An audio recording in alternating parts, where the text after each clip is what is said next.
Inwele zami zinjani kwazinje? I'm so excited.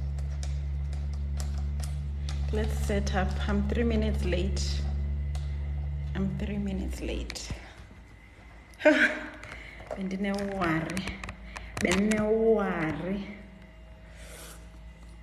Bendine-worry for a minute.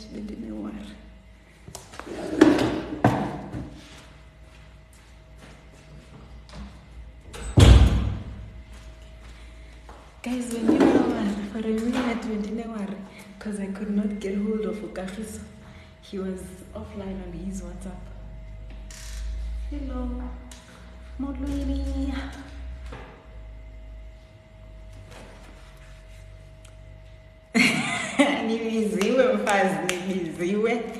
Hi guys, hi. I'm excited about today's live.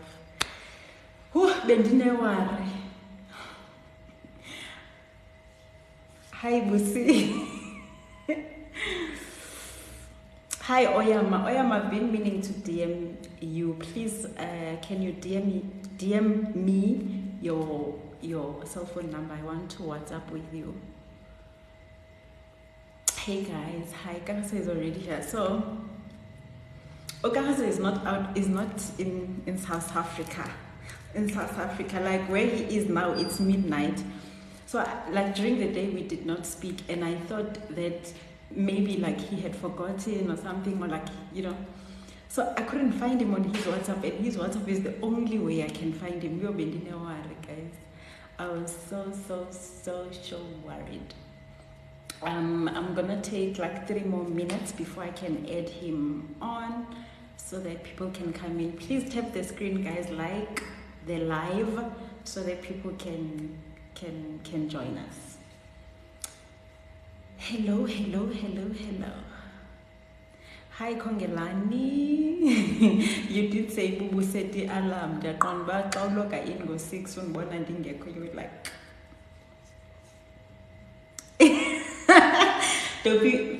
we are poorer because like you just ruined the entire whole surprise of his location. Hi Kay.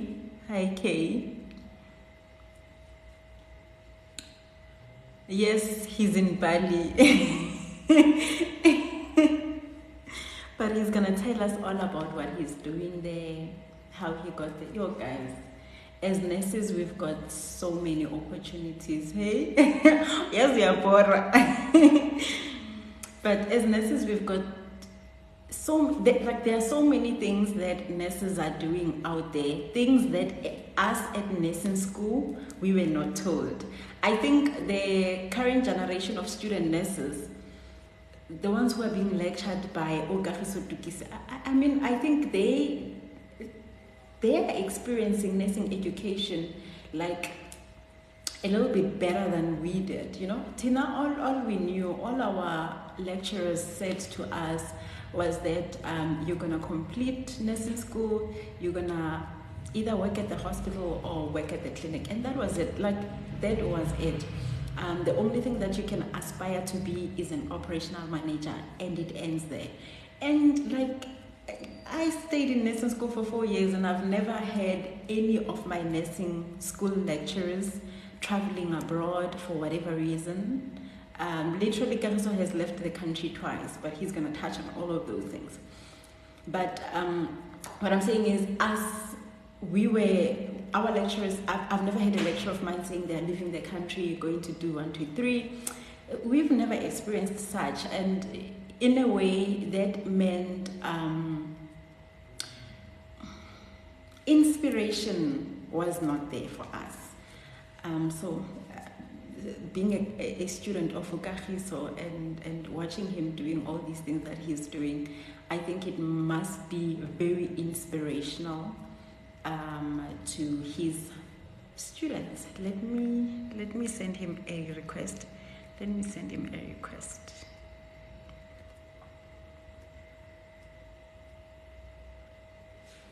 Please tap the screen, guys. 10,000 in, what time is it now? By 6:30. Can we take it to 10,000 by 6:30? Because I need like nurses to come and listen to Kagiso speak to us. I need that. Lava, Hi, how are you? I'm well, thanks. And how are you? Ke a bona gore you had anxiety the whole day. My apologies. I think today we didn't touch base the entire whole day, right? No, we didn't. My phone had died while I was at the Congress, and immediately after that, we had to go and grab some dinner. So I'm only charging my phone now. Okay. Are you good? I'm fabulous. I could not. I think obviously this is not your first time here, but the first time you were here to address our concerns about nursing education. And I'm so excited for people to hear your journey because wow. It's been a long one. And one that is filled with so much hard work and so much grace. Sanele and I like talking about you quite a lot, and often we speak about how much of a hard worker you are. And I think I'm just excited that people are going to hear how you got where you are because some people might have caught you along your way of becoming who you are now. I'm looking forward to people hearing where all of this started and where you are now. So I'm gonna give you time to introduce yourself to people that don't know you, but I know some people on here, they know who you are. But to those who do not know you, I would like you to introduce yourself. Okay, thank you very much. Greetings, everyone, wherever you are. I know I'm in Bali and I'm having a time of my life, but my name is Tukisi Kagiso Prince. I am a professional nurse, a midwifery and neonatal nursing science specialist, a master's degree candidate, a master's degree graduate, a master's doctoral candidate, a midwifery and neonatal nursing science lecturer. So you can definitely say I'm all things midwifery. I'm here doing my midwifery research. Why are you in Bali, by the way? I am here in Bali to come and present part of my PhD, the first phase one of the participants. I have 4 groups more in my phase one of the study. So obviously you cannot present the whole thing because you are only getting limited time to do that. So I was here to present the experiences of the advanced midwives neonatal nurse specialists regarding optimal utilization of their knowledge and skills in the public health sector specifically. But we also have the very same study doing in the public health sector. So it is a nationwide study. So obviously when we are presenting bit by bit. So I am here for that. I am here to convince the ICM that our practice regulations are not really appreciating the knowledge and skills that we do have as midwifery specialists. So Kana, that's what the whole visit is about. Kana, what is ICM? International Confederation of Midwives. They are the ones who are setting the global standards for midwifery education, training, and practice. So you are So presenting at an international conference. yes, so they they are the ones who, in a way, they are giving directives to the South African Nursing Council and Council of all these other countries. So if we've got them in our corner, they can definitely get South African Nursing Council to, to try and do something about our scope of practice. Because you know me, my problem here is the scope of practice and the practice regulations in general. So my PhD is challenging all of those things. Thank you, Lava. Guys, we call each other Lava. Please, you'll have to get used to the term. But it's not like we are being unprofessional. That's just how we call each other. So I know you from the time I was a student nurse and you were working in JST. I think it was your first year. As a registered nurse, you had just completed Mm. your ComServe. And when I met you, you were working in maternity. But I want us to go back, way back, to Kagiso Prince Tukisi after matric. Was nursing a thing that you had planned to embark on? Was it a thing for you, even when you were in high school? What happened for you to get into nursing school? I I have never, dreamt or planned to study nursing at all. It was never on my plans. But I completed my matric in 2005, and then there was nothing. My background, isn't it? There was like nothing. So I didn't even think, Hore, I knew that I'm not going to any university because nobody's going to be able to pay for me. And I was just there with my beautiful matric results. And then this was in 2005 December when we got our results. Then in January, my aunt died. Last born ya mama, she died. And then during her funeral, there was another relative of ours who were my other aunt, Anyetwin. Then she was in her third year nursing, the diploma in nursing. Then they were having a conversation outside. So now I was just in the house because I was babysitting a baby. So you can definitely say midwifery ke tswa kgakala lona. So I was babysitting for my aunt.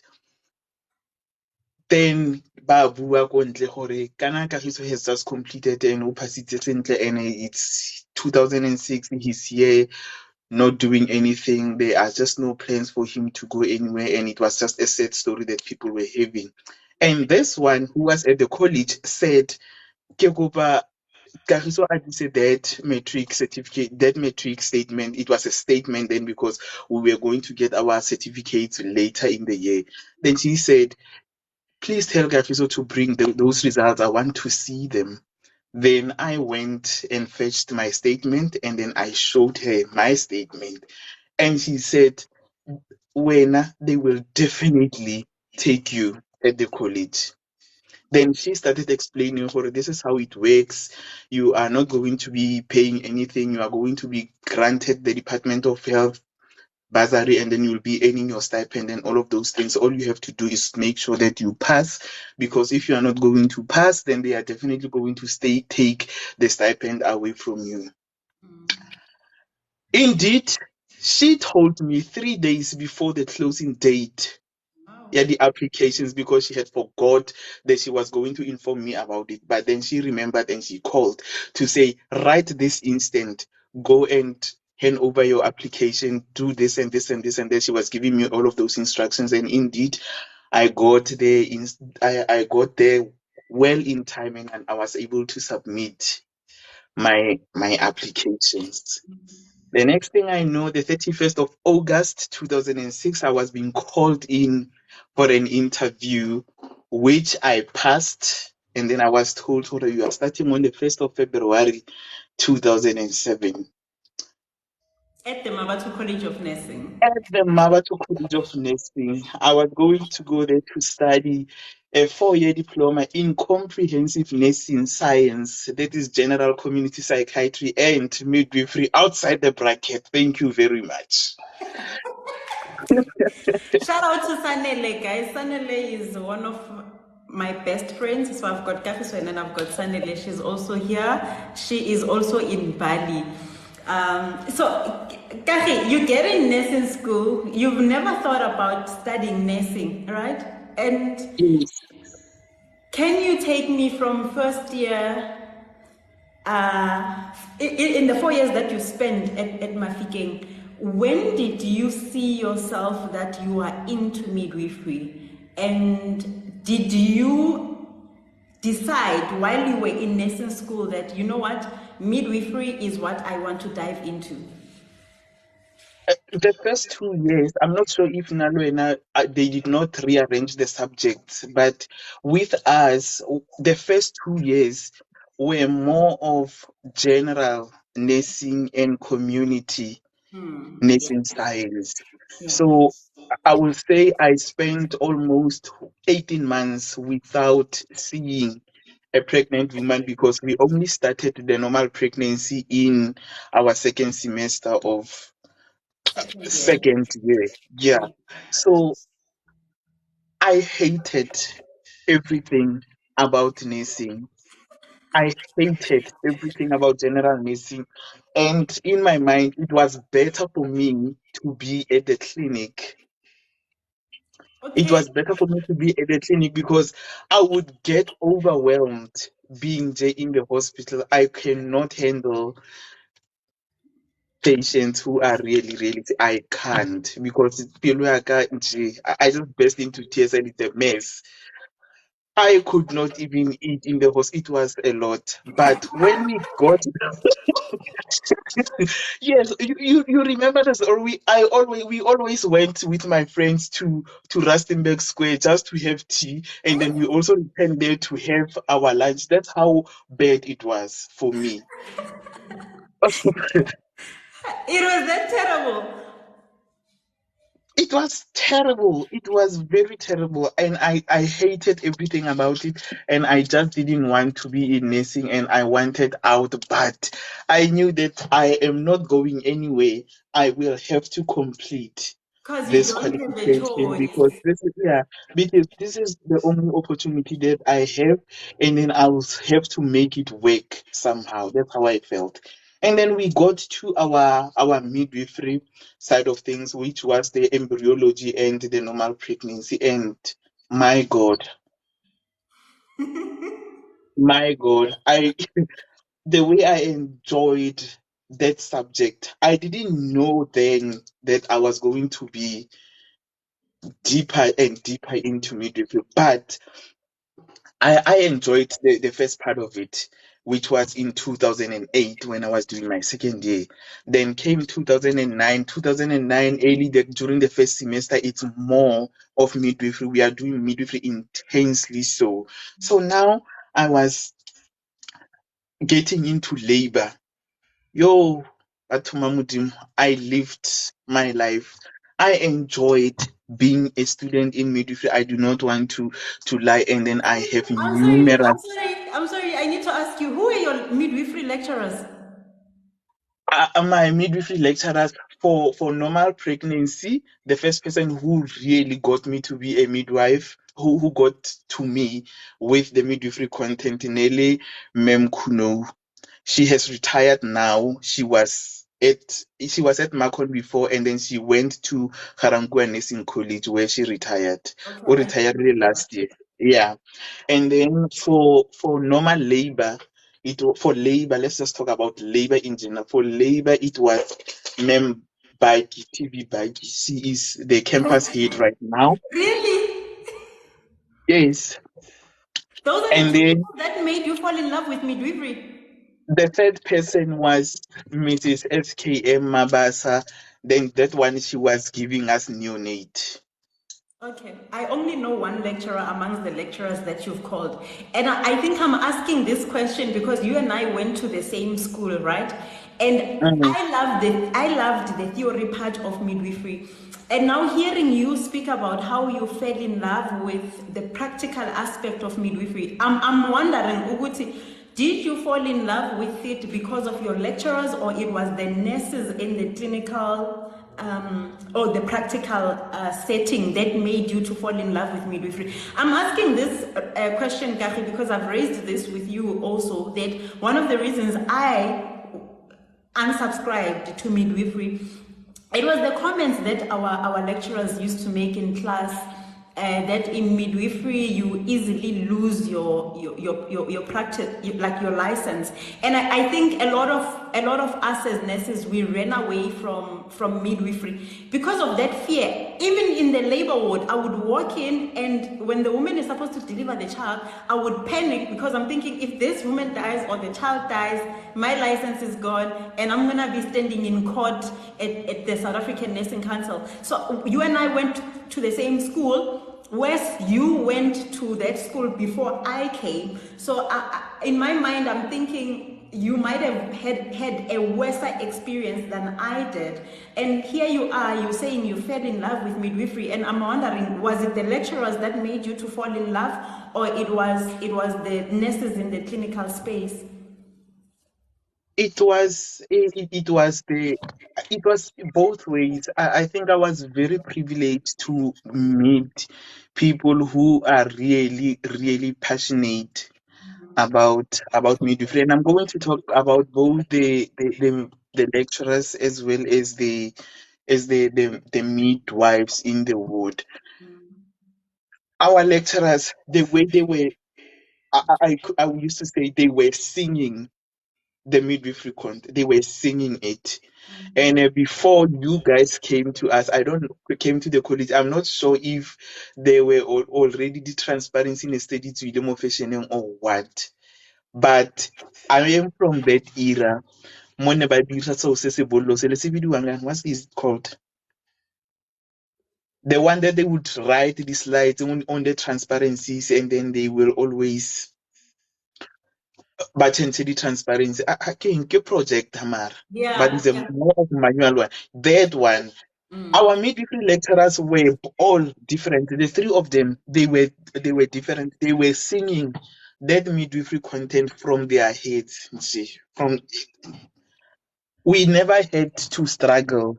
Wabona mabasa le nou yana, I am still quoting her even in my classes. That's how excellent she Wow. was.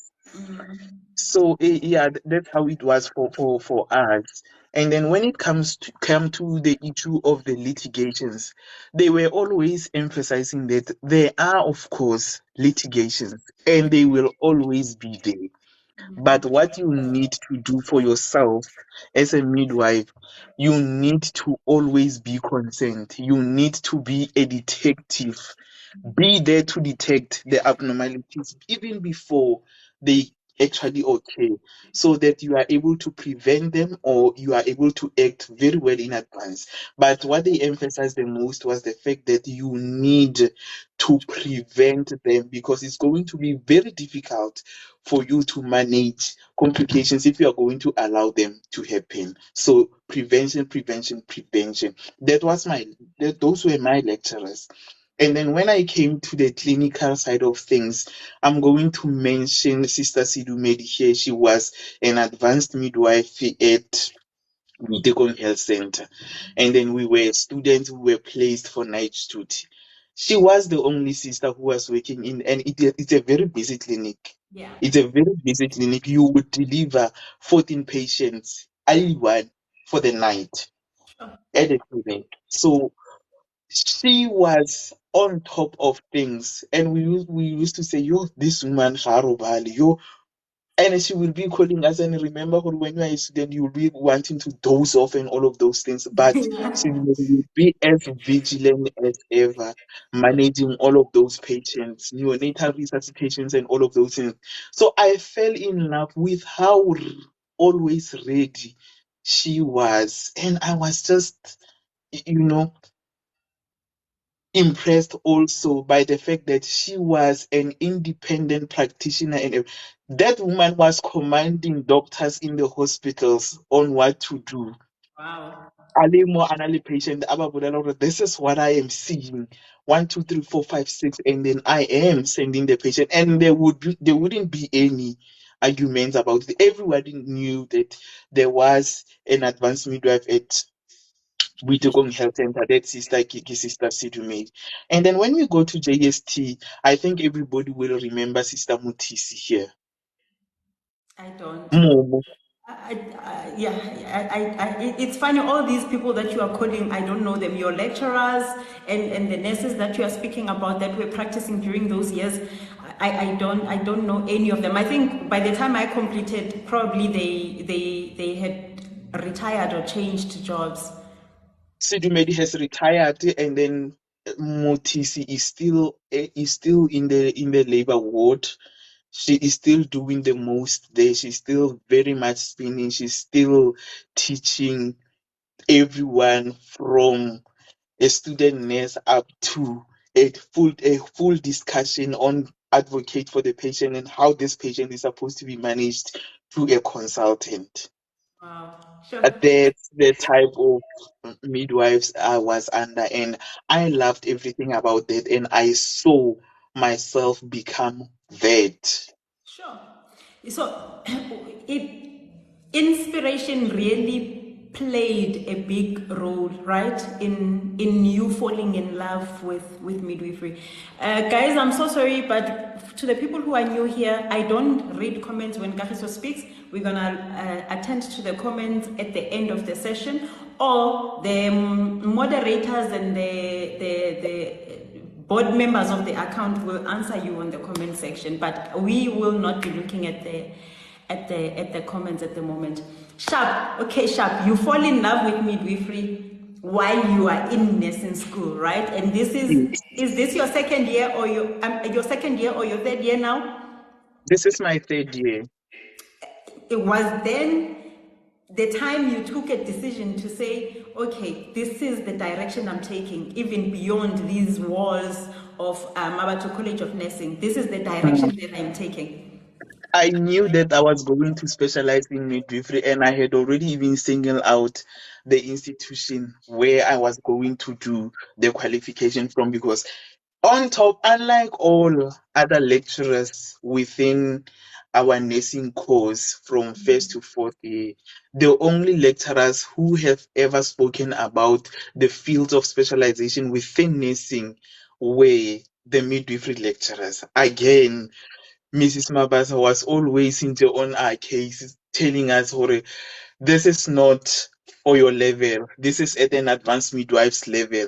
So we were interested in knowing what is this Wow. advanced midwife you speak about, and that's how she got us to have an engagement with regard to midwifery as a field of specialization. And she did mention that you can actually study midwifery from the diploma that we were doing up to the doctoral degree, but nobody was really thinking about the doctoral degree then. We wanted to be specialists. We wanted to practice. I know I wanted to practice, and I knew I was going to do that at UJ. That's what I told my friends. If Katlego Mokoto was here, she would really say, she always reminds me, yo, it's funny how everything you said really came true. So you were in nursing school when you decided that you are going to specialize and you will specialize at the University of Johannesburg. Yes. My dear, my dear. Okay, take us through now. You are post, you finished your course at the nursing college. What happened? I finished my course at the college, and then I decided that I wanted to go and work at home because I had a lot of things to do there. So I needed to start at home and fix my work on my background and correct all of those things that needed to be corrected. So I was very happy to go work back at home, and I insisted that I be placed at Kralhu Clinic, which is my village clinic. So I was literally working from my home to the clinic where I was working. And then I was in that group, the first, I think it was, we were the first or the second group which was not absorbed by the Moses Kotane sub-district. And then they told us that from the 31st of March, that is going to be your last day with us here. So we don't know what the situation is going to be with you, but we just know that we cannot absorb you guys into the system. So it would mean you are going to have to stay at home because you do not have your certificates as yet. I get you know how the SANC registrations will always be a crisis. So we were on the very same boat. So at the very same match, we also received now calls to say you have been divided into two groups. The first group is going to join the Moses Kotane Hospital, Yeah. and then the second group is going to join JST. So that's how I got to go and work at JST. We literally submitted our CVs, and then we just walked in. No interview, nothing. Kralhoek Then Clinic, was there maternity there? Were you guys doing deliveries? we were doing deliveries, but Kokuraluku, it will be only 3 deliveries per month. There are no deliveries there. So the only thing that you would do will be the antenatal clinic, antenatal care, and then the postnatal care as well. Those neonates, Kengan, the immunizations. That's what you would be doing, IPI. Okay. How I think I remember you once told me that you were not happy to have been shipped to JST. And I did not want to go to JST because I thought go JST they were just going to place me in any ward, and I knew that the reason why I chose the clinic was because I do not want to be working with very ill patients. I cannot handle that.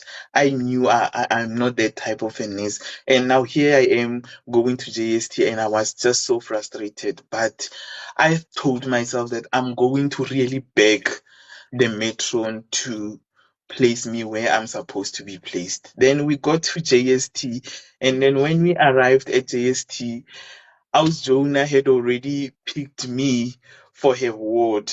She was working in the neonatal ICU, and thinking in the high care as well as the neonatal ICU, so she was there. Kara, I'm not going to nurse those neonates. It's not me. I do not want to nurse the neonates. I want to be in the labor ward, please. And then me an allocation has already been done, so there's no way you will ever be changed. We'll just have to wait and see. And then our matron, the nursing services manager, Mrs. Dipoko, came. Yeah. I loved her so much. I She know came her. to, I love yeah, her. she came. And then she addressed us. I guess she was there really to let us know our workstations. Yeah. Then she was calling out names, telling us where we will be and what is the ward all about. Then she came to Tukisi, Kagiso Prince Neonatal ICU. Kare, Metroni, I'm going to have to stop you there, please. You didn't.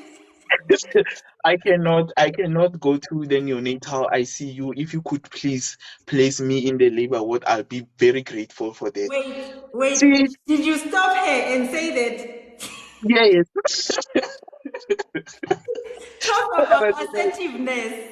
I don't know. I'm not going. And she did not even argue with me. Are you sure that's where you want to go? Gary? Yes. Then she wrote that I'm going to the labor ward.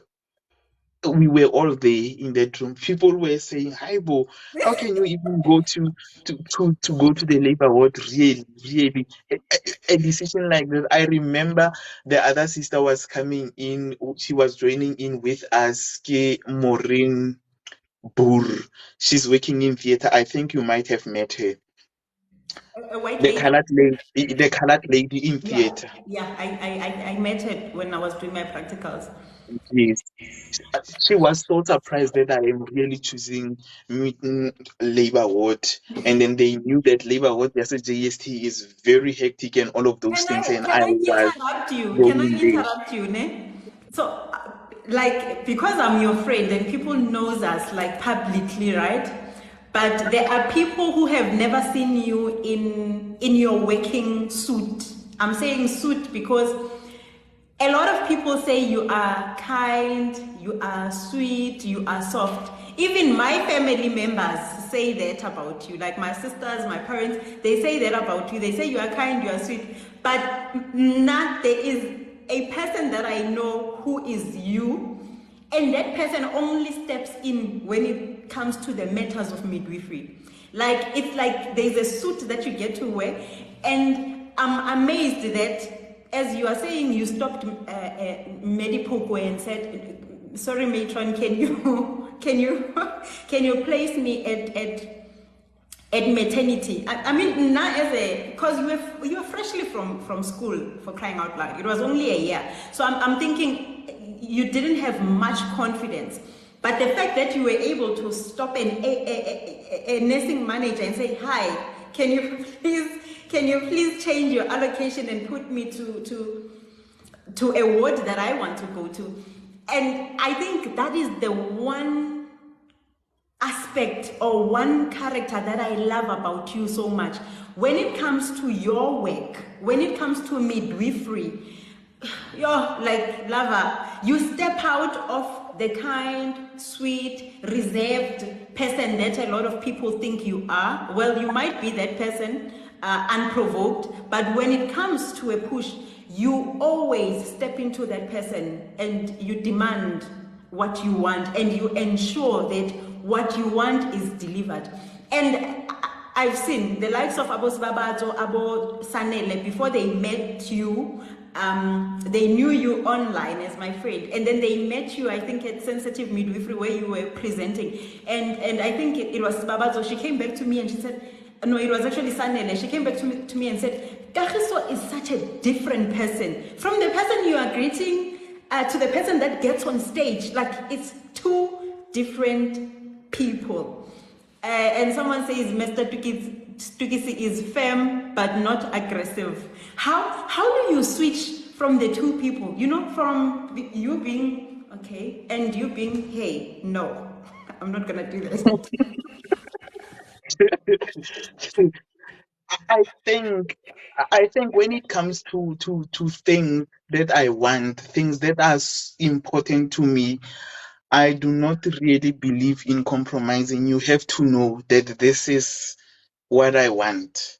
And we are still going to touch on how I also gave people a run for their money at Bara when I joined them as a lecturer because there were issues with regards to my midwifery placement. But that's And just me. And Lava, I'm bringing this up because as nurses, you know, I remember when I was a student at OPD, right? It wasn't OPD, it was the orthopedic ward itself. This particular lady, it's like I was sitting down and then Dr. Mwahi, the orthopedist, a specialist, you know him, right? Mwahi walks in and then I think it was an EN or an ENA says to me, Wena, why are you seated? Can't you see where the doctor is coming? And then I looked at her like, okay. And then I continued with whatever I was doing on my phone because I didn't have any other duties to do just because the doctor is walking in and Mwahi was known for, like, you know, throwing tantrums and stuff. I was like, no, I'm not going to stand up because of Mwahi. As nurses, we often are expected, or it is instilled in us that we should be a yes ma'am, no ma'am type of healthcare workers in the healthcare settings. And I think it's one of the reasons that for the longest time the society always perceived us as doctor assistants, like domestic workers basically of the institution. If there's no water in the institution, the nurse needs to make a plan. If there is no food, the nurse is to be blamed. If there is anything not going right in the healthcare system, the nurse needs to be blamed. And for the longest time as nurses, we took that blame, we took those complaints, absorbed them and kept quiet. Doctors spoke to us the way they wanted to speak to us, and we would keep quiet. And I think that has done a lot of damage to us as a profession, to a point that as nurses now, you rarely find us standing up and saying, hey, in actual fact, no, I'm not going to do that. This is how I want things to be done. I think that's why I'm bringing this character of yours up, and I want everyone who's here to kind of like see how you've utilized that character to get where you are. Because I think if you were not the person that you are, like stepping into that suit that I'm talking about, I don't think you would be where you are. So I want everyone to sort of like see how important it is to be confident, and most importantly, to be able to stand for yourself and demand things that you know you deserve. So That's very true. And take us, yeah, I want you to we take us through JST because I know also you showed that character quite a lot. so yeah, we were at JST, and it was enjoyable to an extent, and then there were moments where I was really, fighting with the doctors and everything, but that's just me. When I know that I am right about this patient, you are not going to convince me otherwise. And then I am going to tell you that this is what I know and all of those things. Even for the maternal deaths that we have had, people to this day, they still know that. But Kagiso did mention that we are not supposed to be doing this and this and that. But this is because we are, as nurses or as nurses and midwives, we are in a position of advocacy, and that position is very, very difficult. So you cannot be in a position of advocacy and not really step on toes or True. be scared to step on toes, because advocating means you are going to have to try and change someone's mindset about doing something. So it would mean you need to have a conversation, and a conversation can be well received and sometimes it can be rejected. And now that's where you really need to step up with facts. And then, and this is what I think Zote is here. This is exactly what I'm emphasizing even when I'm teaching. You cannot be arguing leading and say this is how we have always done it, and then you are not bringing facts into it. You've been doing it because, come up with something to discuss there, join the conversation, contribute intelligently to the conversation. So that's where I am, and then that's what we did even at JST.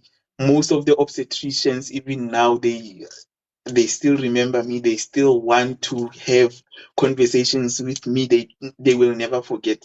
Bomwati, Bomwari, they are always in J, very delighted to see me when I walk into the corridors of JST. The intern doctors, I became friends with most of them. We are still friends even now, Bo Lot Mashabela, because of the type of the nurse that I was. I wouldn't keep quiet in Yeah.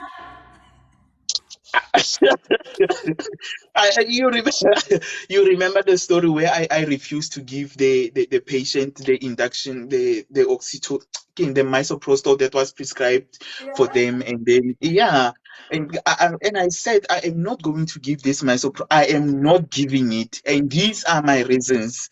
And then the consultant had to be called to have a conversation with me, and still I said I am not going to give. The intern was begging me the whole night, sister, please, God, if you are going to give the misoprostol, then just know that you are taking that patient off my patient's list that I am caring for the night. You are going to have to monitor that patient for the night. I was very serious about it. And the patient did not receive any misoprostol under my watch. The- so that's me. That's me. And when I'm talking about the mother and child, they know my students. They know that I get so emotional when I'm teaching the complicated conditions. I speak with that voice. I wear the very suit people saw me wear. Go slow. Go midwifery symposium, and in all of the platforms I have presented my research. That's me. When I am talking about these issues, I don't want anything when it comes to the mother and child. I don't want anything. Zote says he is also worried about the mother and the child. I am always, always, I always know that's your worried. tagline in class, right? So that's me. So I was at JST from that. It was from 2012 and then until 2018. Yeah, that was my time at JST. And during that time, I decided that I needed to really upgrade myself. This was 6 years. You stayed at JST for 6 years.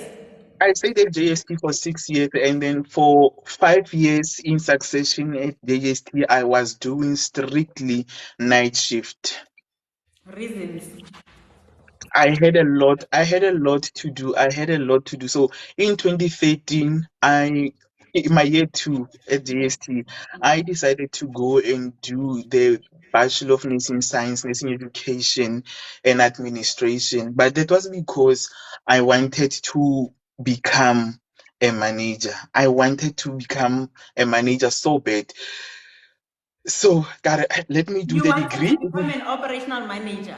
I wanted to become an operational manager. That was me. I wanted to become an operational manager. You know how I love clinical, how I love being that was me. That was the only thing in my head. I wanted to be an operational manager. So I did the qualification there in Bachelor of Nursing Education and Administration. This was in 2013 when I started the course. And 2014, I heard about the combined degree that was done at UJ, the Bachelor of Nursing Education Administration with a field of clinical specialization of your choice. So now I wanted to move from Northwest University Potchefstroom campus to University of Johannesburg. Then I went there to inquire because I wanted to apply. When I arrived, go UJ, the Auckland Park You campus, then mentioned that you drove from Rustenburg to Johannesburg to inquire. yes.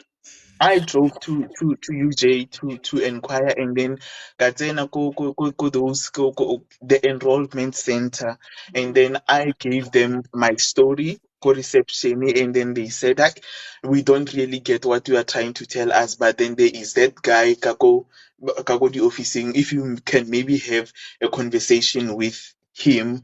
I think that guy was providing the career guidance of some sort to people who didn't know what they wanted. So I stepped into his office and then we had a conversation. He just said, Tell me, what's the story? Then Kamulela, I am a second year BK at admin at Northwest University, but now I'm interested in this one, Yamo UJ, because I really want to specialize in midwifery. So I want to do that one instead. And he advised, he said, it would be lovely to, to just jump ship and come here. But my only worry, my only worry is one here, you are going to study this qualification for long. You are going to study the qualification for long because you are not going to be credited all of your modules that you did, meaning you will have to repeat some of the modules, and some of the modules dinale semester one and semester two. So it would mean you have to repeat for like a year. So what I would advise is that you complete the qualification at Northwest University, and then once you are done with that, because you want the specialty, then you can come to us here at UJ and do your master's degree in the very advanced midwifery that you want. We do have the coursework and the minor dissertation. So you would have studied for 5 years, but at least this time you'd be having the masters instead of jumping ship from there and still doing most part of the degree, meaning maybe 2 more years here, and then you still at the bachelor's degree. So I took his advice. May God bless him wherever So, he is. so when I want to say this, when he's saying all these things to you, was masters part of your plans? Masters was not part of the plan. Wow, bless his This guy soul. is having this guy is having a conversation with me and saying, why would you want to study for 5 years and still be on the same NQF level, the same bachelor's degree? It doesn't make sense to me. That's him. So no, okay, then it's fine. I will complete the BK and immediately start with the masters like you are advising, because he was very specific to say on in your first year of study you are definitely going to do a whole lot of coursework related to advanced midwifery, and you need to pass all of your modules in the coursework so that you can start with the masters. And yeah, that's how I did. I completed at Northwest University and I immediately went to UJ.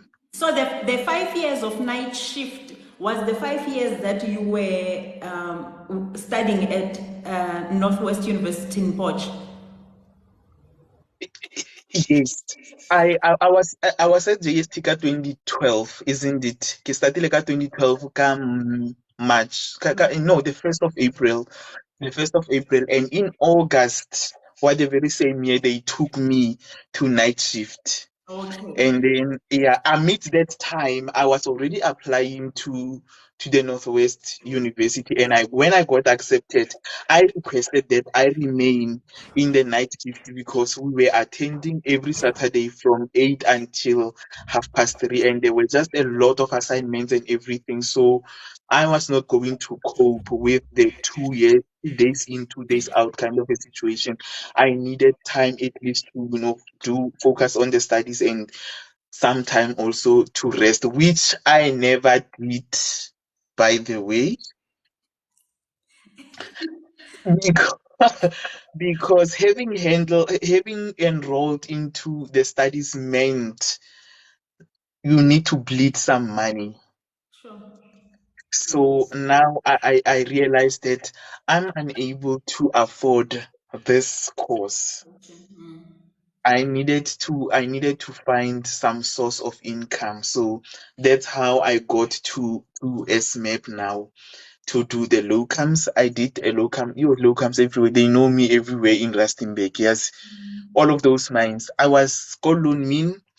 I was called, what is that one can I'm going to remember now. I was called Lunmin. I was called RPM. I was called Impala doing my locums under SMAP. You are working night shift at Department of Health, doing locums and studying with no study leave. Yeah, and I would really like to mention that for all of my nursing degrees that I did, I have never received any study leave. So it should go on record that nobody can come here and say, but Kagiso, we have supported you. I have never received any study leave. I had to study my own time. For exams, I needed to take what's this? The leave April, May exams. I needed to always look at my exam calendar or my exam timetable. For exam May, June, I am on leave for 2 weeks so that I can write my exams. And then I'm also in on leave the last 2 weeks for October, November examinations. That's how I did it all these years. Sure.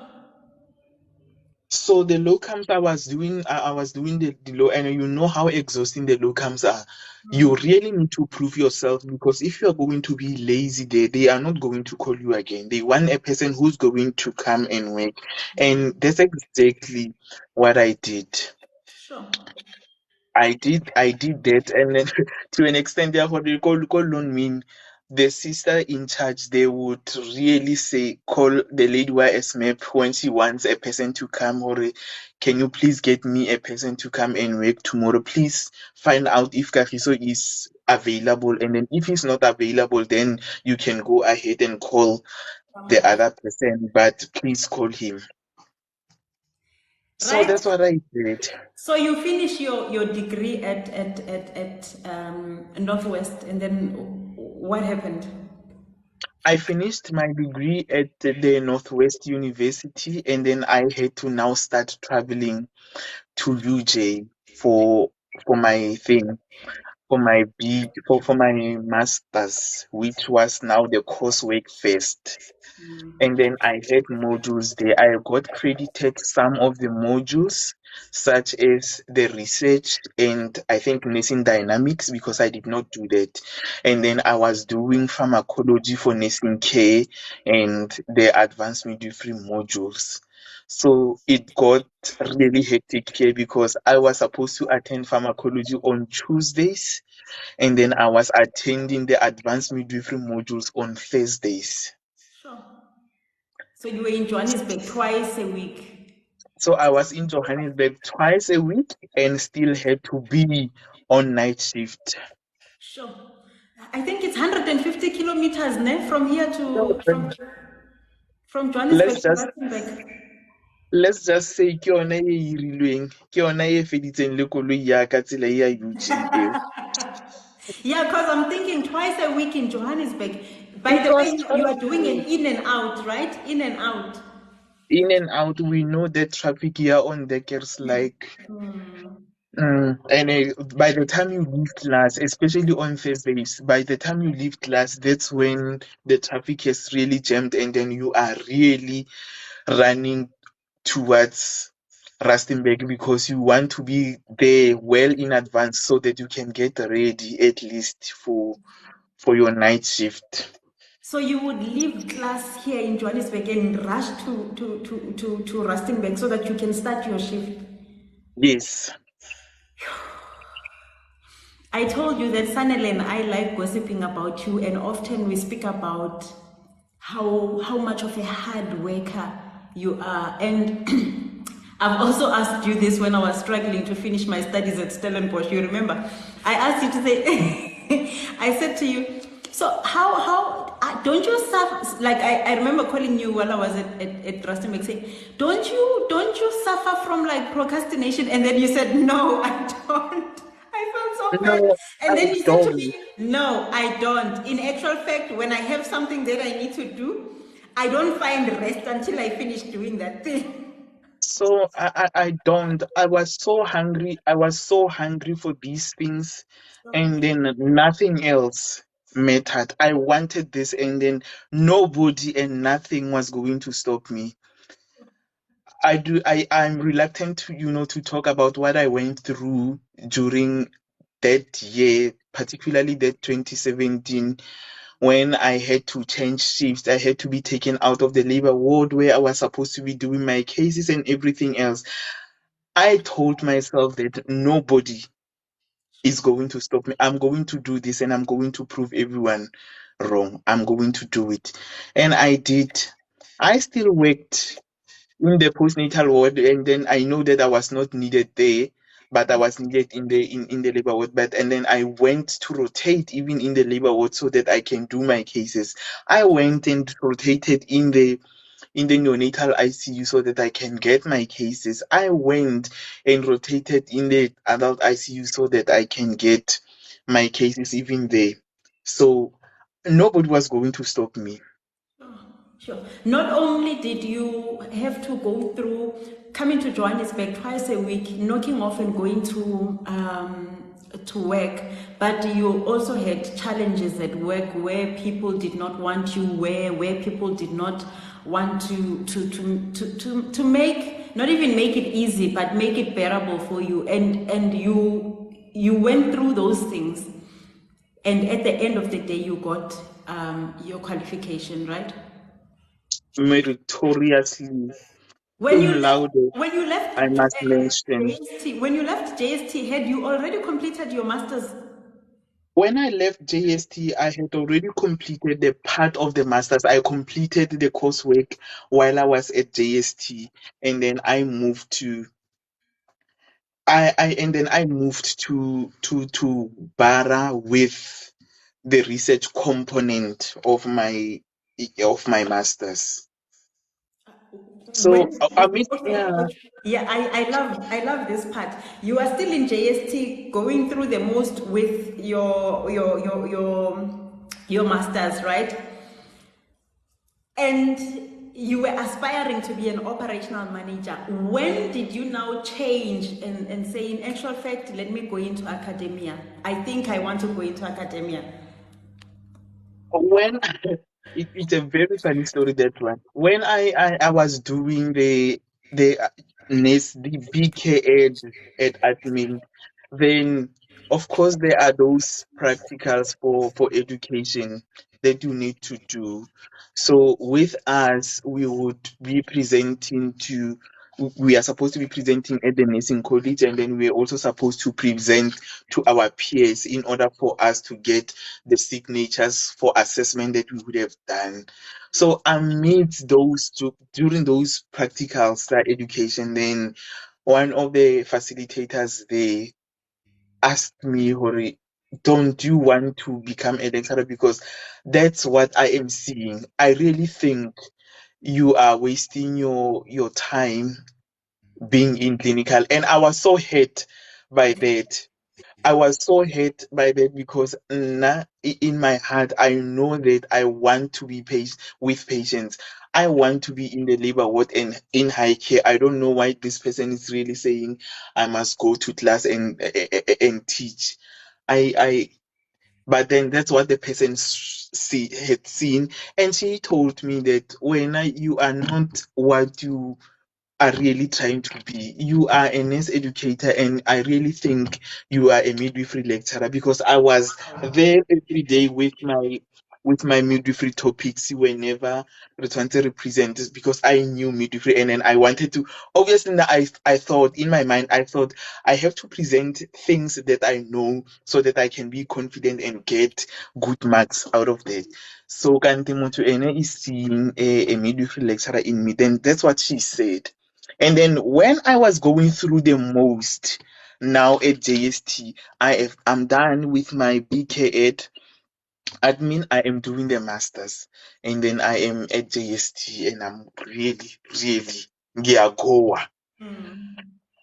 The lecturer, the lecturer in me, I think now starts to realize, but why are you doing this to yourself with all of these qualifications?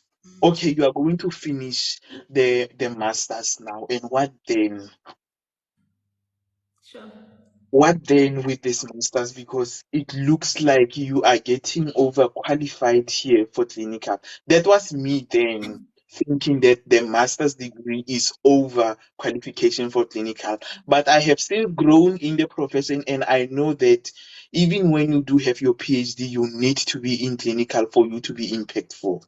Okay. So so I decided, Hore, I am going to have to leave JST. I will need to leave the hospital so that I join the world of academia. And then, even more so, because of what I was going through, I just wanted out. And then I was not going to stay. Then I started applying for jobs, and I got one rejection after the other. You are applying for academia posts only, or? I was applying for academia post only. I was very specific now to say I am not going back to clinical. And then another thing was that I knew that when I can get an education post, then my salary is definitely going to go up, because I will be appointed now at a specialist salary. So I did not want my qualification to just stay dormant there, because if I wanted to wait for clinical specialization, it would mean I needed to complete the master's. It would mean I need to complete the master's first, which is something I was not willing to do, because it would mean I need to wait for 2 more years before I get my hands on that delicious money. So Yeah. so I applied for the nursing I started applying for the nursing education post.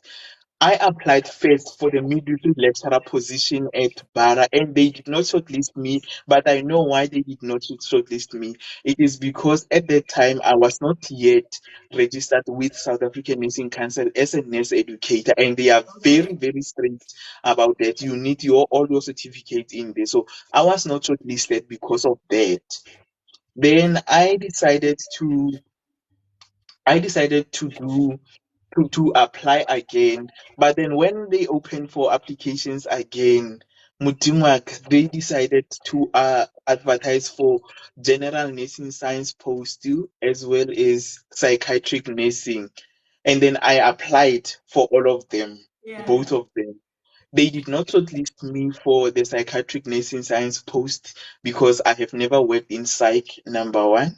But then they shortlisted me for the general nursing science and biological natural sciences post, Yeah. mainly because of the 3 year stint of locums that I did at, Wow. yeah, at those respective mines. So that's how I got into academia and at bar. So I went for an interview, and I nailed the interview, and I got appointed on they called that the 15th of January 2018. Yeah. And then when they called, I had just had my issues resolved. I was moved from postnatally back to the labor ward, and then on the very same month, I handed in my resignation. Sure. and I joined the world of nursing education at the college. But then, ha ke tsena ko college, mathata a ka were not over.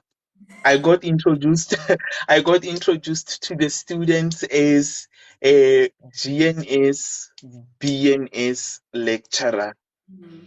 Meanwhile, researcher in Ketang, Yeah, the midwifery. master, yeah, midwifery in Ketang. Then I was in class. The students that I was supposed to teach, they were level twos then, and they were already on block. So the very same week, yeah, orientation, I was already in class being given some of the topics so that I can teach. And it was just a lot for me. I was already writing letters, honey, to the two HODs, and then I was telling them that, you know what, I know how I have been appointed here as a BNS DNS lecturer, but actually I am an advanced midwife neonatal nurse specialist cum laude. Please, I'm doing my research in midwifery. There is no way I can really teach. I remember this very well because I think you called me and said, because you, one thing, the difference between you and I is that before I do something, I call you. But you called me and say, hey, guess what I did? I remember you called me and you said, you know what, I'm new at this job, but I wrote them an email and I told them that Uh, they need to change me, they need to remove me from GNS and give me midwifery. so yeah, so I told them that I cannot do this. The students are going to benefit more from me on the midwifery side of things. And then the HOD, the other HOD, the BNS GNS HOD really did not want me to leave the department. She really wanted me in the team. But now when the one midwifery saw the fire in me, and then she just knew that this person is relevant for midwifery. So they had a talk amongst themselves, and then while I was still trying to figure it out, I received my letter to say on the 1st of May 2018, you are released to go and join your specialty. Now the students, when they came back again for their blog, they are now seeing me in the midwifery department. Then it was like, yeah. Your students, your former students are here, and I think you can see their comments, right? Martin says you should see how he writes his titles on the slides in class. Because I need to write like that because the students will need to always see that sitting in that D4 class. I used to call them Bo Martin. I think Martin is here. I Yeah. used to tell them that when I'm looking at you sitting in this class, I am not seeing just the diplomat. I am seeing the future you. I'm seeing academics here. I'm seeing researchers. I am seeing managers and all of those things. So my slides should always motivate you before I even open my mouth. So that's how my slides are always, they are dramatic like that. They still haven't changed. Leano, they are worse. Yo, your kids are blessed. You then joined the midwifery, right? I joined the midwifery and we did the most in that department. We did the most, it's a very complex subject at the college. And I think Martin is also going to agree with me here.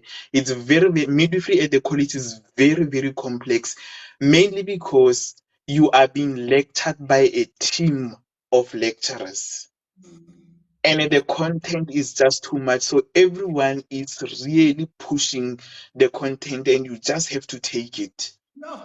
I So know I how was, they yeah. use. So I was in that team, and I was really trying my level best so that the students can get it, because you can imagine that last year from 7 until 4 o'clock the students are exhausted, and then Rona, the lecturers, have been rotating to the very same students, dishing up the content. Phela nna ha ke tla ka 2 o'clock after lunch, ke tla ke le all energetic. I am coming to class and I want people to listen to me, but people have been listening from 7 o'clock until now.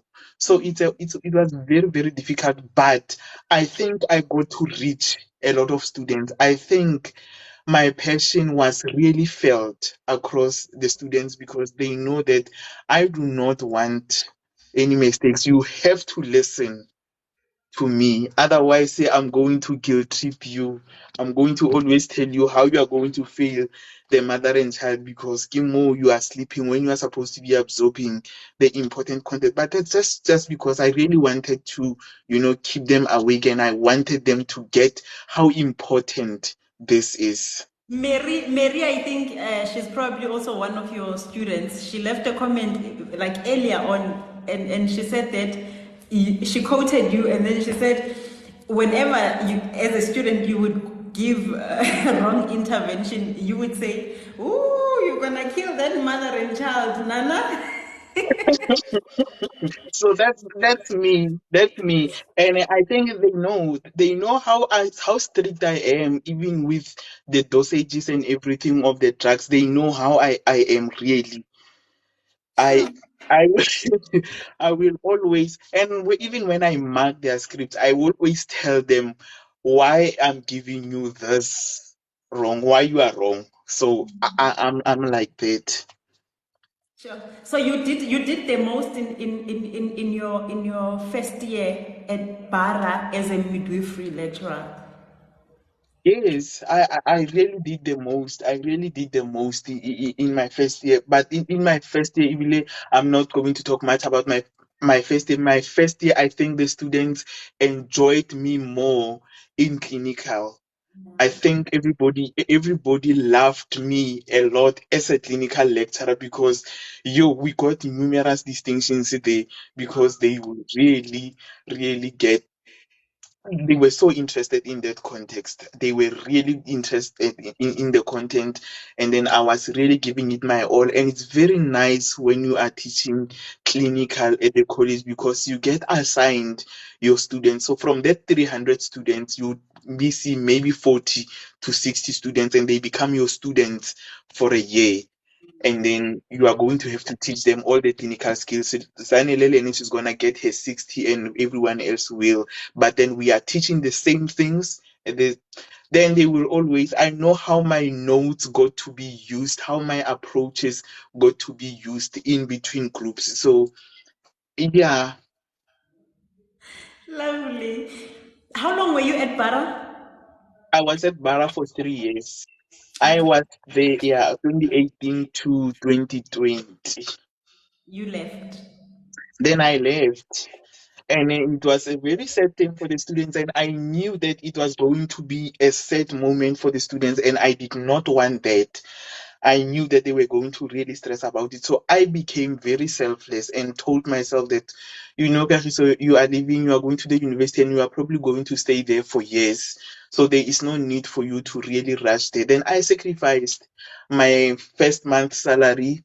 Yeah, go to university, which is, a little bit better than what I was getting at the time, and told myself that I'm going to teach Bon Martin for one last time so that I can teach them, because nearly the last block they were only left with one block, and then we were to write the test, and then they were ready now for the examination. And I said, let me teach, let me not really cause trauma to these students for now. I lectured and then I waited for them to finish. Can you believe that I came here at SMU carrying 300 scripts that these very students, I marked them while I was working here in SMU, and I went back to Bara to deliver their scripts. I will That was Kagiso. not, yeah, that was not the end of it. They were writing their exam in Jan, and then before the exam at Bara, there is a revision block where all of the disciplines will usually come, and then they present their revisions for the students to go and prepare for the exams. I drove from Pretoria and went to Bara and I lectured for my part of revision. Sure. That time you were no longer working for Bara. I was no longer working for Bara, but I knew that they needed it. So Yo, yo. Hey, Kiri, they are here on the comment section. I think it's Mary. She said that she never got anything less than 80% on your sessions. Yo. All of them, they are here. Yo, is it okay if we ask why you left Bara? Because it seems like your heart was still at Bara, but you left. Why did you leave? My heart was really, really at Bara, but now I had just received my master's, Yeah. and I decided I need to really start growing into the profession now. What am I going to do with the master's here at the college? Then I was asking myself those questions. I went to HR to submit my claim for the certificate. I know when you have graduated, when you are working, you need to submit it to your employer, and then you are going to be given that, is it 8% or 10% of your salary, but there is a bonus that you get. So I was going to claim that bonus. And then the other lady ke he gona ko HR a mpolelela gore, "Hey, wa itse keng, you are so young and then you are really qualified, we can see that, but it's only a pity that at the moment there are no real opportunities for you here at the college, because there is no way we can raise your salary, and then there is no way you can even apply for a higher position. Then you cannot even be an HOD because you are less than 10 years of clinical experience. So for you to become an HOD, you need to at least have 14 years of education, of nursing profession, and then at least 6 years thereof should be an experience in nursing education. So you are nowhere near that. So I needed to really take a look at where I wanted to be. And of course, when you have already done the masters and then you have fallen in love with research and you can't do it now at the college, there is no way you can ever be recognized for being an outstanding researcher. You are not going to, it's not going to work for you. You are just doing it for, for yourself. So Um, I was, someone had asked, someone was saying, listening to you, they assuming that you are young and you've accomplished so much. How old are you? I'm 35. I turned 35 this year. Yeah. Kagiso is 35, guys. Okay, and then you are in SNU, Boswote. They welcome you, right? They are excited. Yeah. I remember when you told me you're leaving, I was thinking, oh my goodness, your kids at Bara are gonna cry. And then at the same time, I was like, yo, the kids at SMU are so blessed. Yeah, I came here more SMU, but I think I was trying to get to finish up what we were talking about earlier. I get it during that time, yeah, COVID. Then there was this sessions that Prof 30. Yeah. Mama, you know how I love her, I guess. So I was in those sessions, and then she was telling us about how to build an academic career. And then she was mentioning all of those things that you need to do, how you are supposed to be preparing your path there. And then I looked at myself, but guys, I have been preparing myself to be in academia, to be in a space where I can really contribute more than what I'm contributing now. Then that's how I And you wanted did to this. join. Also, I want to put it out there, guys. Kagiso doesn't have a mentor, like someone that says, I've held Kagiso from clinical up to where he is. Literally, Kagiso has been doing this all by himself without a mentor. Yes, he gets maybe like someone that he gets advice from. I mean, you guys are hearing what he's saying, that he was listening to Prof. Pageng, but he doesn't have a mentor. Hmm. So it was there, but I have done this. I have done my diploma. I went for the degree. I did the master's, and I know I want to do the PhD. Then why am I really? That's how I started applying. Then I applied here for more. I applied at UJ first, and then it was very competitive there. And then they employed someone else, but I was very happy for them because I know that the person was the best. The person has been in academia for some time before I had to go and compete with them at the University of Johannesburg. And then at the same time, I had applied here for SMU. And I know because UJ had trained me for such spaces, I had to kill it more SMU. And then that's how they got to employ me.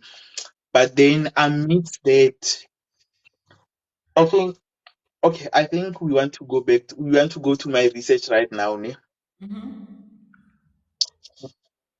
How when I got when I got to SMU, then there was a need for there was a need for me to really do this PhD.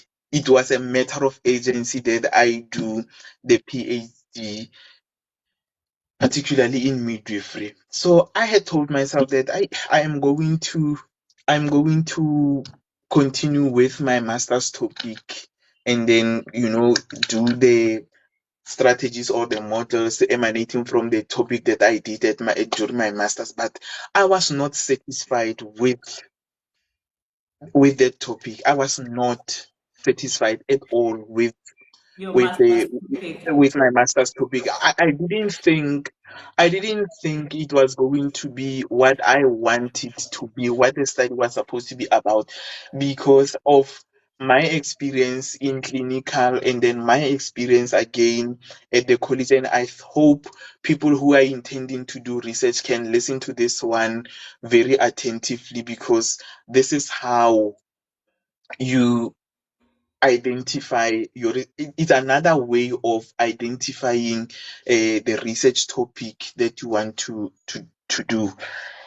So while I did my advanced midwifery and neonatal medicine specialization, I really expected that my practice was going to change from just that 1 year a general midwife, but it did not. It really did not.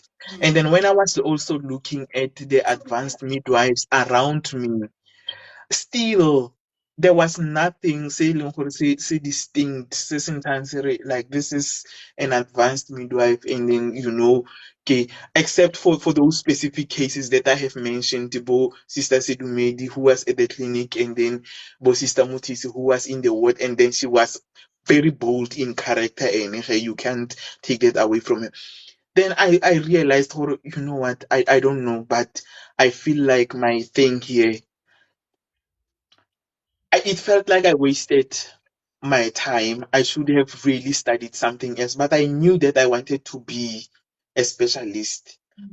I went to the college, and then even at the college, while we were marking that day, and then we were having conversations. So obviously, go bara Homonate, there is a marking center where you sit and mark the exams. So you will have conversations, obviously.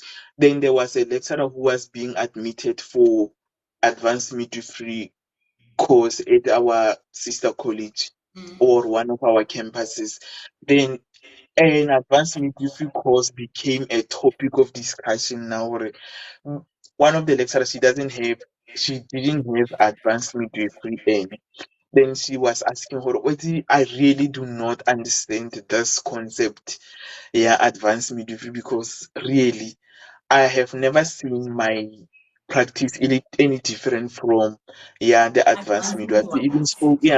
She even spoke in Zulu to say, hey, sonke kuyafana, sonke sibiza udoctor. That very comment, and that thing stuck nje with me. So when I did my PhD, when I thought about the topic for my PhD, then I really thought I want to tap into that space. You I want, identified a mm, gap that yeah, needed to be I filled. did. I did. And then I did that. Kare, I'm going to do this. So before at UJ, they will want you to attend this orientation into the PhD, and then you will need to present your concept paper, so that by itoro owela from which space is the research, and then you will be advised there. Then I did that. But before I wrote that concept paper, I shared a status on Facebook But then I directed that status to people who are doing critical care. And I said, guys, why is intubation not a nursing skill? Then I called for the trauma and critical care specialist. And then everybody talked about how stringent the practice regulations are, and all of those things, how they are not going to be protected should something go wrong with the patient. They are supposed to be taking care of that person during an emergency. But if we are wrong more, then the scope of practice is going to be read out loud to you, but you are not really allowed by anyone to do this. Why did you do it? So I knew that this topic, my topic, is going to be relevant then, and then it cuts across all of the disciplines. So I decided that I'm going to do the development of the scope of practice for the specific for the advanced midwife neonatal nurse specialist. We really struggled with the topic, but we ended up with what I am doing now, which are the strategies to facilitate the optimal utilization of their knowledge and skills. But anyway, we are still very much tapping into the practice regulations and all of those things. So even people by relaying, if we are going to be successful with this one, with this study, I think people who have done critical care can think about themselves, but like a way of developing strategies that are going to make them practice with protection. So that's how I got to my PhD, and how it is busy chowing me right now. And then I am really trying to keep an open mind about it, hoping that I'm going to finish. But yeah, it is a lot of work. You've taken, this is your second international trip this year. The first one, what was it all about? Where did you go? The first one I went to Rwanda, Kigali. With Rwanda Kigali, it was for the Center of Reproductive Health that we did.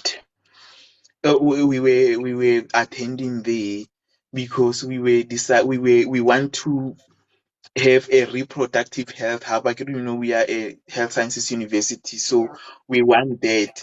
But now I was there now as a midwifery lecturer who's supposed to be spearheading the reproductive health curriculum infused within our existing midwifery things. Our You students, yeah, our students are supposed to know comprehensive, are supposed to be knowing both comprehensive, family planning, abortion care, and everything. I think if you can remember what you did, Luena, Luena, at the college, there are some of the things they know you did not do, really, you did not do. They were mentioned to you as interventions, but the how part of doing it is a problem. Like, how can you go midwifery for a patient who is having complications, are pregnant and all of those things, then it would mean we need to interrupt the pregnancy, meaning we need to terminate. But there is no student who knows the actual procedure of terminating that pregnancy. Yeah. Right now we've got a lot of contraceptives tse leng gore rona you only know of oral and injectables, but we are supposed to be putting the implant on the patients. None of our nursing students are being taught that, so our curriculums are really lagging far behind. They are not addressing the current issues, so you still need to be taken back to retrain. I mean, I would understand if you have already completed and then implanon is being introduced now. So we can take you all who are in clinical to go and be taught how to insert that. But a person who is currently being taught, why is that person not being taught how to insert that? That's where I am, and that's how I went to that conference, yeah, reproductive health, because I really need to get that into my modules. You have done a lot of presentations. I don't know if it was this year. I think it was this year. There is a year that was very busy for you. I don't know if it was last year or it was this year. You were doing a lot of presentations. Which stage did you enjoy the most? One that you feel it was the best presentation you've ever done, or the best podium you've ever stood in? Last year I did a lot of presentations. I did a lot of presentations last year. What did I do?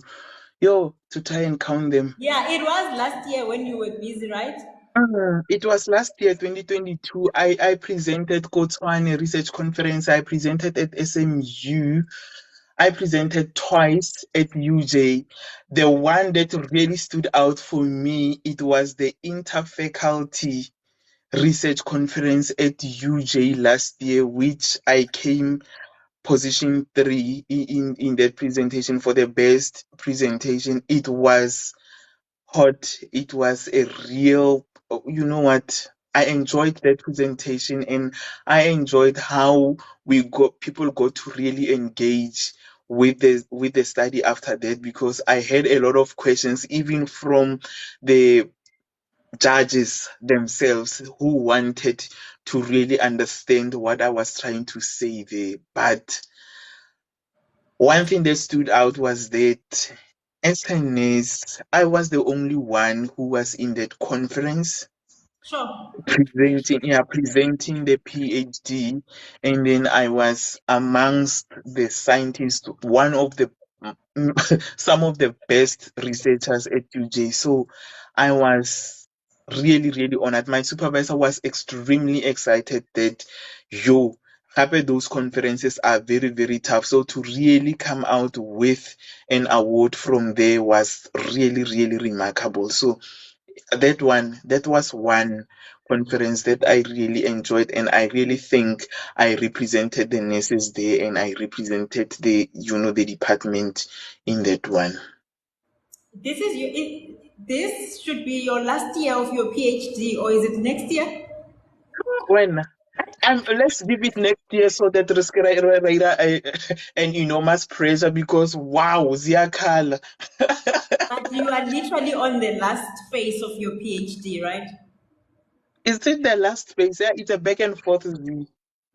But what I can say is that most of the work has been done. So when to do work that size is very, very difficult, because then you need to go back and then ensure that everything is aligned, and so it's a lot of work that still lies ahead, but most of the things are really done. So there are people that I hear who are midwives, right? They are midwives at heart. They are passionate about midwives. I always say to you in Sanele that most of your students always say, "Oh, I'm a midwife, I'm a midwife," and then I really wonder if they are midwives at heart, or they are midwives because their lecturers are just murdering this midwifery thing. But for someone who is here and who is passionate about midwifery, right? I'm taking you back to something that you said. Would you say that particular person should do a master's degree, particularly if it's someone who's in the clinical? And if they do their master's degree, how would you say people must capitalize having a master's degree in midwifery? Say that again. What I'm saying is, we've got people here who are midwives at heart, right? Uh, Would you advise them and say, or recommend to them and say, go and do your master's? And after doing their master's, how then would you say they should capitalize on having that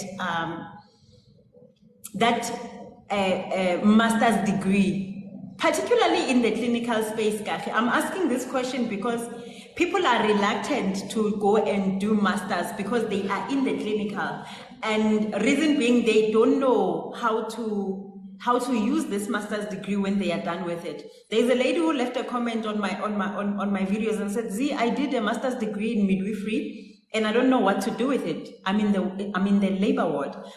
If you were in the labor ward and you had a master's degree, how do you think you would use it? okay.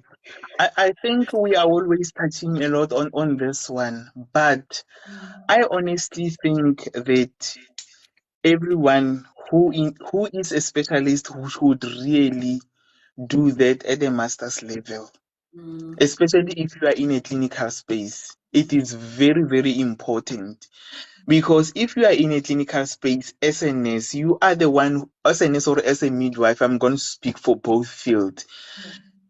You are the one who is really practicing medicine and your profession. So you know what works and you know what doesn't work. So if you want to contribute to the guidelines, if you want a change in the guidelines because of something that you have noted, or it is working or it is not working in the patients that you are seeing, please do the masters Yeah. or do the PhD. Scientifically prove what scientifically prove your theories, because that's the only time you can ever get anyone to listen to you is when you have proven it scientifically. I was mentioning earlier now that if you are going to be in a conversation with the doctor and you are trying to convince them of something, you cannot talk the half stories. We Yeah. have always done it this way, Lobo Sister Mama. They need you to produce scientific evidence. Yeah. They need you to help them connect the dots on how that thing that you are saying works is really working, or that thing that you are saying doesn't work. Justify all of those things. So the only way you can ever get to justify facts or your observations and everything is when you have done this, you are intending to do the research. I'm going to point out that although real recognition as nurses and as midwives, we have got little contribution that we are making to the guidelines.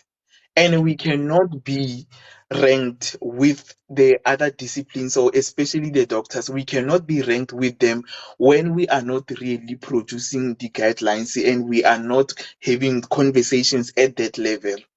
So, in order for us to defend our profession, we need to be up there, Lebona. So, in order for you to be up there, Lebona, you need that type of thinking. Before we even go very far, the types of studies, the doctor, for him, in class, seated like you as a student, is going to take him 6 years. In order for him to be prepared for the clinical space, he will need another 4 years. Yeah, those internships and the community service. That's 10 years of study. And then the doctor will also want to go and specialize to become an obstetrician. That takes about 4 to 5 years. So the person has studied for 14 years. And then when, as a nurse, you only studied your 4 years and then you did your postgraduate diploma, are you going to be able to reason with that person? Let us just be. You won't. You won't. And I don't think it even puts you at a position to occupy a position that allows you to debate with these people, right? You can't. Yeah. So, if it were up to me, and I have said this multiple times, if it were up to me, really, not a specialist in nursing was only going to be recognized when that person has got a master's. And then I've got my own reasons for saying that. A person who has done a specialization, and no offense to you, my colleagues, I love you so much, but we do have got the system, we do have got a system, it does not really work for us. If you have done your postgraduate diploma and then you are being regarded as a specialist, you are not really different from a person who has sat and listened to the lecturer for their undergraduate qualification. Yeah. Everything that you know when as a specialist you have learned from the lecturer. Sure. How can you become a specialist if you are not contributing? You are supposed to be becoming a specialist in a field, or maybe in a midwifery field, because you have identified a gap, which is a research problem, and now you are coming up with strategies to scientifically solve that problem, or produce guidelines for us then to tell us how this and this works. And this is the conversation I'm always having with you, Kev. Z, you are seeing a lot of things. You have seen how the patients ba suffering ka thing, and then our focus will mainly HIV affected families, how they suffer when they are talking about, or when they are caring for these families ba being infected by HIV. But in our facilities, nobody is really taking care of the person who are caring for those families. And by means, so the focus is on us trying to save this one, remove it, ARVs, and then but you need to tell somebody go high who's going to be supporting you. But when now you are not really getting that person to support to the strength, you are not really getting the person or giving the person the strength that they need in order for them to be pillars that this patient. So now, Konale Gap, right there, what is it that you can do when to support these people so that they can do the role that you are assigning for them, which is to support these people? A guideline there can be developed strictly for the families who are caring for these people, because you really want your patient to be supported in that way. Sure. So until then, it will always be the talk for your waiting so and so nightly like you that this and patient. It's not going to work. Sure. Yeah, ke yona ne ke go bolela ke tlhola ke bua gape le ka yona ke re even the issue, and we were also talking about it, Maureen and I, le Sanele earlier, we were talking about this earlier to say, you know, the with us in our context, in the nursing context, like particularly in South Africa, once you study we are the master or we are the PhD, then that thing is moving you away from the From clinical. the clinical. Yeah. True. But that is not supposed to be the case. And I have said this even in the previous level. That is not supposed to be the case. You are supposed to be right in clinical where the heart of the problems are, Yes. so that you can respond positively to those or appropriately to those problems, and then providing really and providing the guidelines so that you need or whatever it is needed that you need to do there. So if you are not in clinical and then you are here, you are moving away from the clinical bit From the by bit. problem. Yeah, you are moving away from the problem, and then you are no longer relevant for the context. You do not understand what is going on. You are away from it all. So Sure. you are not going to be able to. So not people like believe who really they can work. If You you know, are going to, Lava, we have 15 minutes because I have to let you go. In Bali, it's quarter to 2 a.m. Ne? we didn't even realize that. You know me and you in this But conversation. I want to echo what you're saying. I'm telling you something that I haven't told you, but this is an experience I've been having. It's been 1 year of having have left clinical. I made a video recently about children's disclosure, right? And one of the officials at NDOH, National Department of Health, sent me a WhatsApp and said, I love your content so much, but I need to email you new guidelines because the ages of the disclosure have changed. And they changed, and I was not aware because I'm away from clinical, I'm away from implementation. The problems that AGW had when I was in clinical in 2020, they are different from what they are experiencing now. And because I no longer see my patients, I no longer have those one-on-one and patients tell me what their problems are. My advocacy is suffering. I sat down the other day and I was like, where is my advocacy work going? Like, what am I speaking about? What are the problems? And because I'm away from the patients, I'm unable now to speak for the patients. And I remember in 2019 when I was doing AYFS, right? I was with the AGW in my consulting room, and then every now and then I go into the boardrooms of Department of Health, and I would know what to tell the Department of Health officials because I spend a lot of time with adolescent girls and young women. But now it's like I've lost my other side, which is the patients. I saw Sanele posting a lot about it to say there should be dual appointment, like this thing of moving away from clinical and being in the boardroom side and now have to make decisions and take decisions for clinical that you have no idea of what is happening. You are making decisions and plans for clinical that you last had contact with 5 years ago, while the changes are massive. The problems are different. I honestly feel it's not only even in midwifery, but in nursing in general. The moment you move away from, maybe also that is why there are so many gaps in our profession, that the people who are making guidelines, the people who are feeding guidelines, they are away from clinical. And the people in clinical, they are not contributing to research, right? 100% correct. They are not. People who are in clinical, they do not want to do that, and they are the relevant people. People who are in academia are the ones who think they are supposed to be doing the research, but now they are irrelevant to the context. And this thing, it happens even in class. It happens even in class because you'll be preparing yourself unaware that the guidelines have changed when because you are not there. It happened to me even when was this? My last year, Khona Coco Bar, where I was teaching HIV in pregnancy, and already during that week there was a a workshop when they were they were introducing that drug, the new The drug. photographer. Yes, they were introducing that. And now I'm here with all my slides from the previous regiments and everything. And Yeah. the students, I still remember seeing the KJ, the student who called, who raised his hand, and I'm both of it.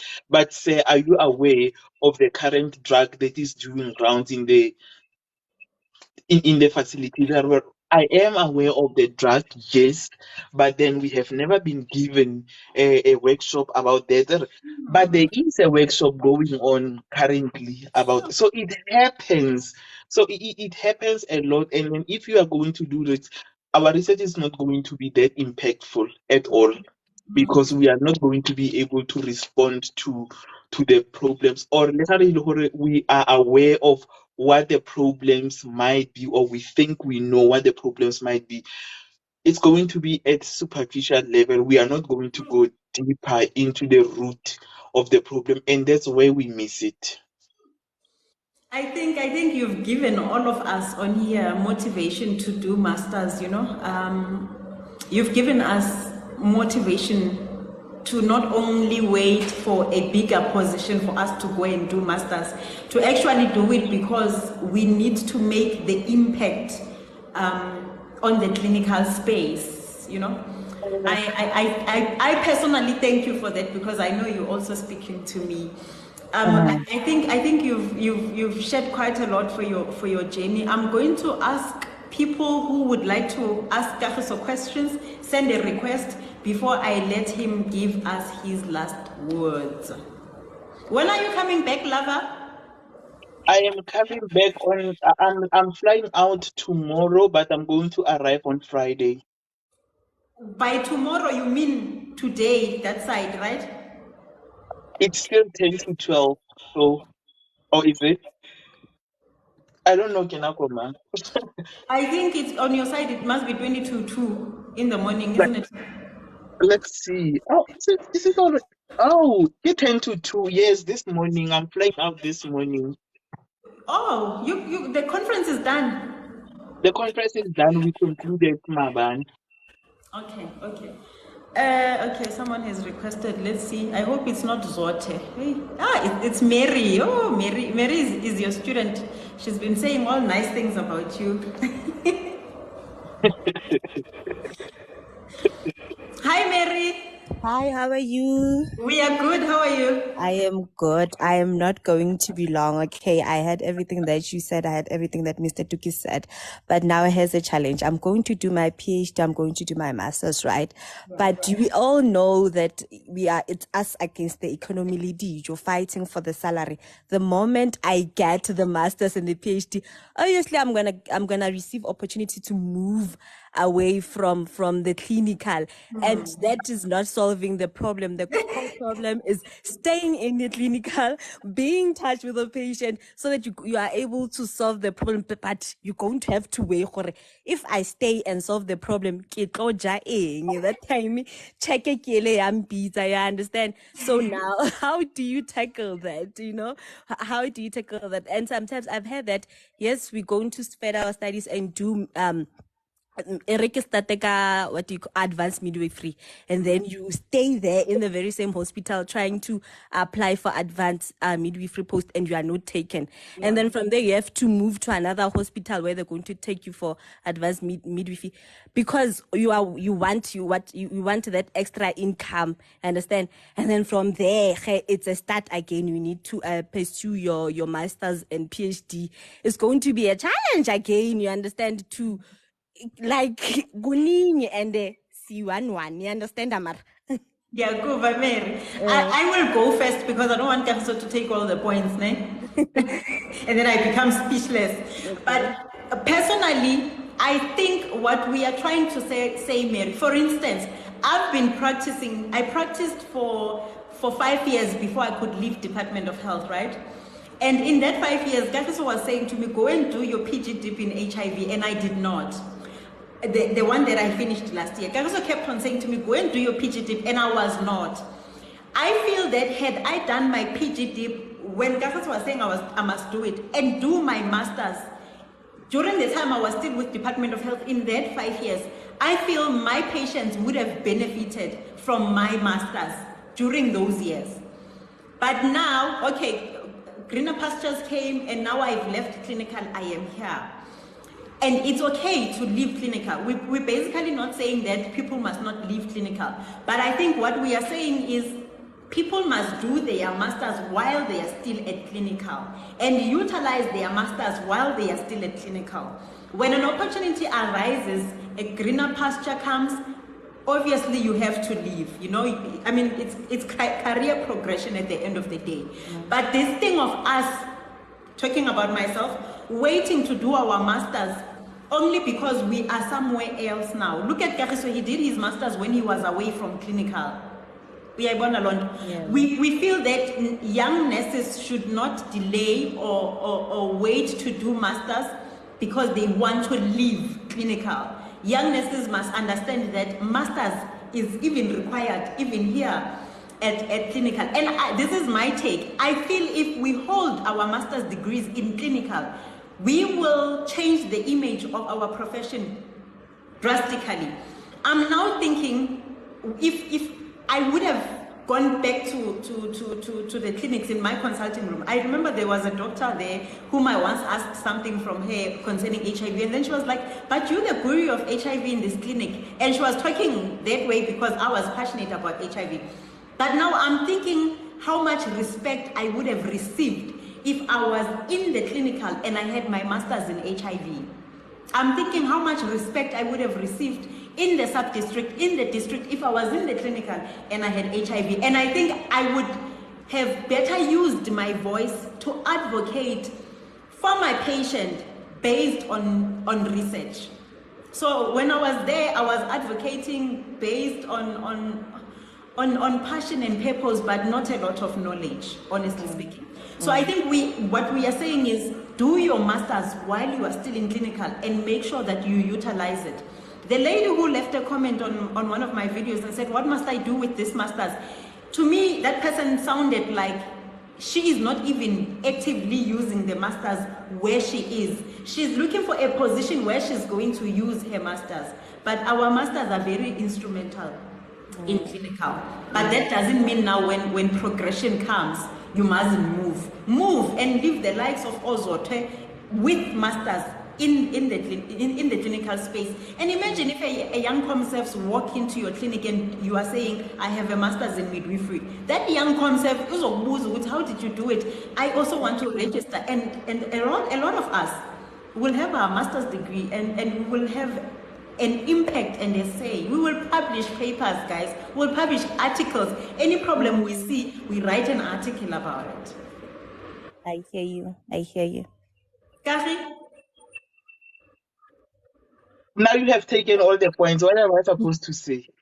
It's for the first time. You know, you've told me, I think what I've learned is that I should always speak before you, because we're not very, even in these conferences that you go to, people, when you're done speaking, people always say, Kilamelo, Kilamelo. I didn't want to be that in my platform. You wanted me to say Kilamelo. Yeah, but yeah, let me just agree with you, Greg, to say something.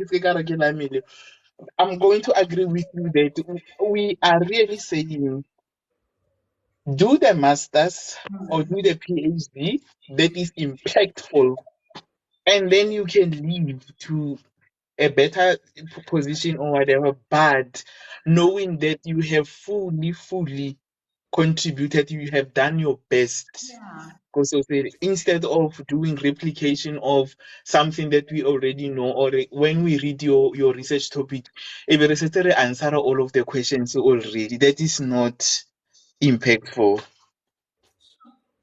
Thank you, Lava. Thank you, Mary. So you were Kagiso's student?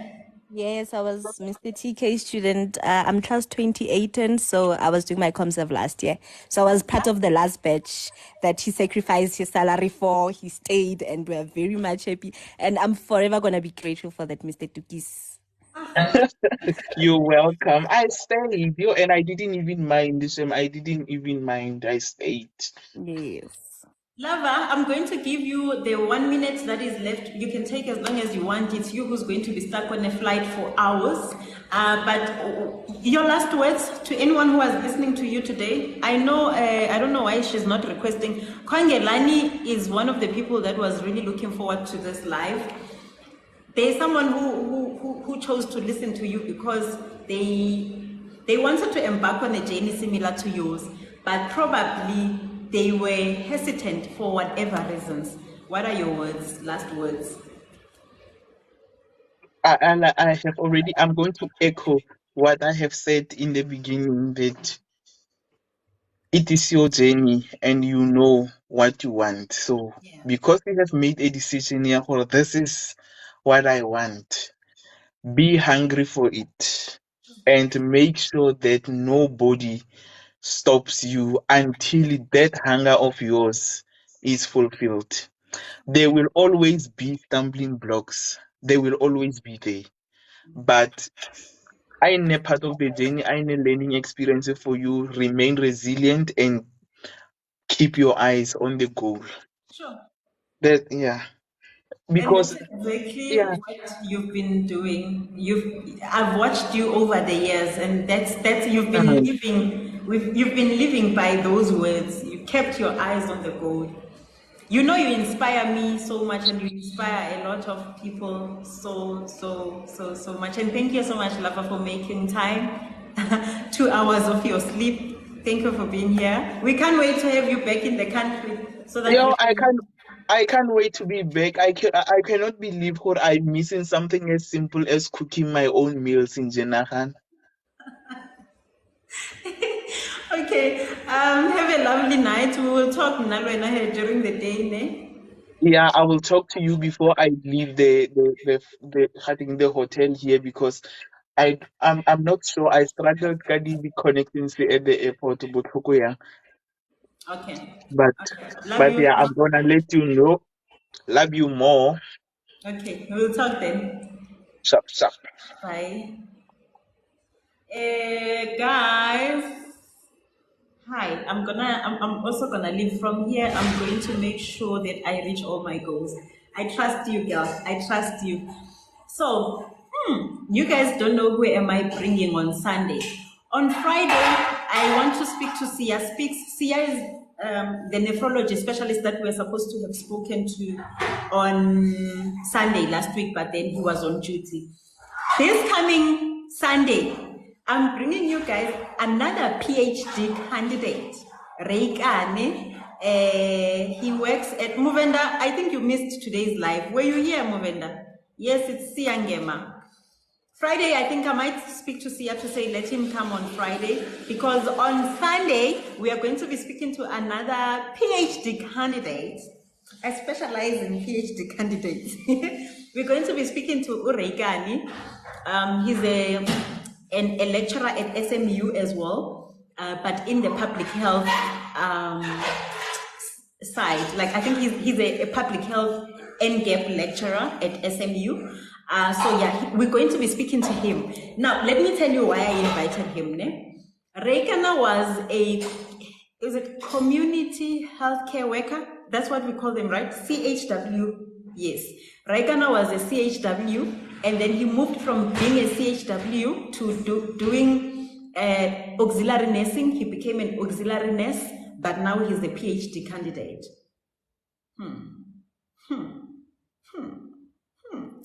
Thank you, Sister Z, for bringing us such seasoned speakers like Mr. Tukisi. We gained a lot from him. Thank you so much, Leander, for being here. I will come back to the same platform with a testimony. Guys, please come back with those testimonies. Y'all don't know how they made me happy. But yeah, on Sunday, we're going to be speaking to Reikana. He was a CHW, imagine, a community healthcare worker, like these ones that are working in the community. He was that. And then he applied for auxiliary nursing. He did the 1-year course. He worked as an auxiliary nurse. But today, he is a PhD candidate. Okay? He's a lecturer. Next week, we are going back to our normal time. We are home-based care. Yes, that's the word I was looking for. Next week, we are going back to our normal time, which is 8 p.m. The reason we used 6 p.m. today is because Kagiso is out of the country. So yes, next week it's 8 p.m. Guys, please go call on CHWs, home-based care, call on those people, call on ENAs, call on them and say a former home-based care, a former CHW, current PhD candidate is coming to speak to us. And he is just as young as Kagiso is. He is just as young as Kagiso is. So I bring young people because I think it's Wena Nurse. She was saying to us that in Department of Health, they make it difficult for young people to progress. So I bring a lot of young people because I want you guys to know that even if Department of Health might make it difficult for us to progress in terms of career, there are other spaces that we can tap into and we will be allowed to progress. I don't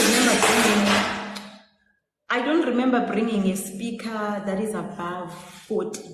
I don't remember. But all the people that I've been bringing, they are in their 80s, right?